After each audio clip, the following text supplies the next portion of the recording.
దశాబ్దానికి పైగా దేశాన్ని అభివృద్ధి పథంలో నడిపిస్తున్న ప్రధాని మోదీపై కొందరు ఇటీవల చేస్తున్న వ్యాఖ్యలపై ఉప ముఖ్యమంత్రి పవన్ కళ్యాణ్ తీవ్ర ఆవేదన వ్యక్తం చేశారు.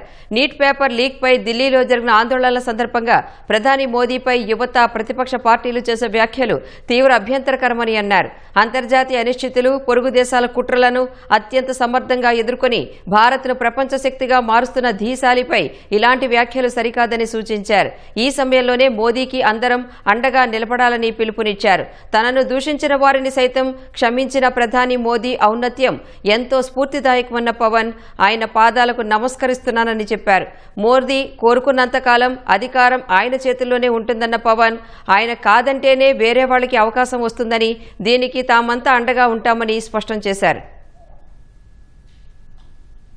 దశాబ్దం పైనుంచి మూడోసారి ప్రధానమంత్రిగా ఆయన ఈ రోజున మన దేశాన్ని నడిపిస్తా ఉన్నారు. అలాంటి ప్రధానమంత్రిని చాలా మంది ఆయన మీద మాట్లాడుతూ ఉంటే, ఆయన్ని అనకూడని మాట్లాడుతూ ఉంటే నా గుండె కదిలించేసింది, నా కన్నీళ్ళు వచ్చినాయి, బాధ వచ్చింది.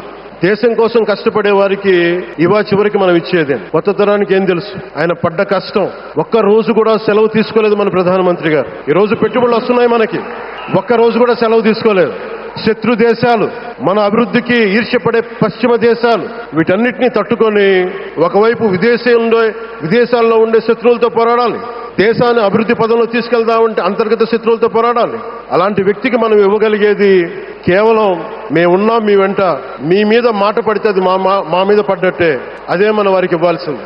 నిజంగా ఆయన జంతర్ మంత్రులు అన్ని మాట్లాడుతూ ఉంటే నేను ఈ రోజున ప్రధానమంత్రి గారికి ఒకటే ఇస్తున్నాను, మిమ్మల్ని కొట్టే నాయకుడు లేడు ఈ భారతదేశంలో రాబోడు. కానీ మీరు పడ్డ శ్రమ, మీరు పడ్డ కష్టం ఎవరు తీసుకోలేరు. ఎన్ని బాధలు పడ్డా, ఎన్ని దెబ్బలు తిన్నా ఈ రోజు మనం గర్వంగా చెప్పుకుంటున్నాం. మన ఉత్తరాంధ్రకి ఎయిర్పోర్ట్లు వచ్చినాయి, ఇన్ని లక్షల పెట్టుబడులు వచ్చింది ఆంధ్రప్రదేశ్కి. కానీ ఇవన్నీ తట్టుకొని చెయ్యాలి అంటే 144 కోట్ల తాలూకు ప్రజల ఆకాంక్షల్ని ఎంతో మంది వెనక్కి లాగుతున్నా, ఒకళ్ళు ముందుకు తీసుకెళ్లాలంటే ఎంతమంది తిడుతున్నా, విమర్శిస్తున్నా తీసుకెళ్తున్నారంటే ఒకే ఒక్క నాయకుడు ప్రధానమంత్రి శ్రీ నరేంద్ర మోదీ గారు. నేను ఎందుకు తపన పడ్డాను, నేను అలయన్స్ కోసం ఎందుకు తపన పడ్డాను, మీ నాయకత్వం మాకు కావాలి ఎందుకు తపన పడ్డానంటే, ఈ రోజు ఎయిర్పోర్ట్ ఆపేశారు.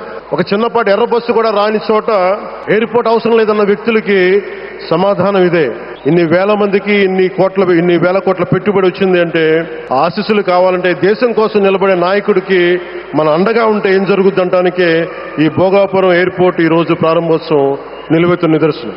ముఖ్యంగా 25 సంవత్సరాలు లోబడి ఉన్న పిల్లలున్న ప్రతి ఒక్కరికి కూడా నేను ఈ సందర్భంగా తెలియజేస్తున్నాను, పిల్లల్ని సరైన దారిలో పెట్టడం, సరైన సంస్కారాలు నేర్పించడం చాలా చాలా అవసరం. ఈరోజు పొద్దున్నే ప్రధానమంత్రి గారి స్టేట్మెంట్ చూశాను. ఆయన తిట్టిన, ఎన్ని దూషించారో వారిని కూడా పెద్ద మనసుతోటి క్షమించారు ఆయన.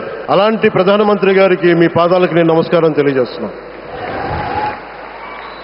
దేశాన్ని నడిపించడం అంటే రామకార్యం లాంటిది. హనుమంతుడు లంకకు లంఘించినప్పుడు అనేక అవంతరాలు వచ్చినాయి, అనేక అడ్డంకులు వచ్చినాయి. రామకార్యం చాలా గొప్పది. అలాగే ఈరోజు ప్రధానమంత్రి గారు దేశాన్ని ముందుకు నడిపించేది బృహత్ కార్యం. అలాంటి గౌరవ ప్రధానమంత్రి గారికి మనస్ఫూర్తిగా మీరు అనుకున్నంత కాలం అధికారం మీరు వద్దంటే వదలాలి, కానీ అధికారం మీ చేతుల్లోనే ఉంటుంది. దానికి మేమందరం నిరంతరం కృషి చేస్తామని తెలియజేసుకుంటూ జై భారత్ అండ్ జై హింద్.